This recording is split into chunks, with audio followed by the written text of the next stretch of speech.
Well, it is time for the back-to-school craze, and for high school sports, that means pre-participation physicals. This year, there are new questions about COVID-19 for athletic trainers to keep athletes safe. Bob Herzog explains in our ongoing series, Athletes at Risk.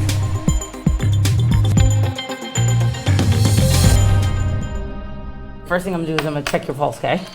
What's the lowest line you can read? When you hear the letters PPE, you might think about masking up and using hand sanitizer. But in high school sports, PPE has long signified the start of another season. Let me hear it. Nice. PPE, or the pre-participation exam, 98. is a yearly assessment every high school athlete in America has to complete before they ever take the field of play.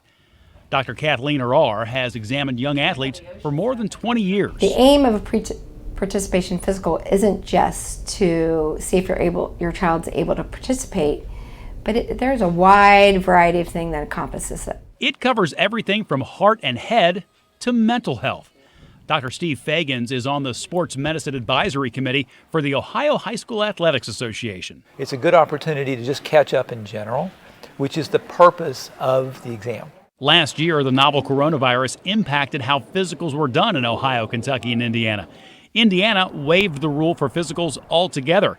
And while physicals were still required in both Ohio and Kentucky, they were allowed to be done virtually. Steve Ellison oversees 1,300 athletes as the athletic director at Walnut Hills. You can't tell if a person has something going on with their back or their spine through a camera. So I think to be able to identify that, and that's also key because they're athletes. So, something's going wrong with some athletes' knee, you can't ask a question.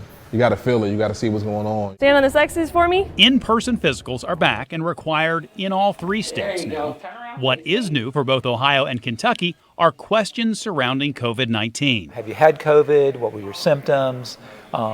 When did you have it? What happened? And so for the first time, we have the capability of kind of knowing whether someone had COVID or not. We want to be able to risk stratify. Risk stratification helps athletic trainers and team doctors to understand who may be at higher risk from the virus. Health is a big thing for our student athletes, and it's a way for us to be able to identify any deficiencies. It's a piece of paper that gives athletic trainers a game plan for your child's health.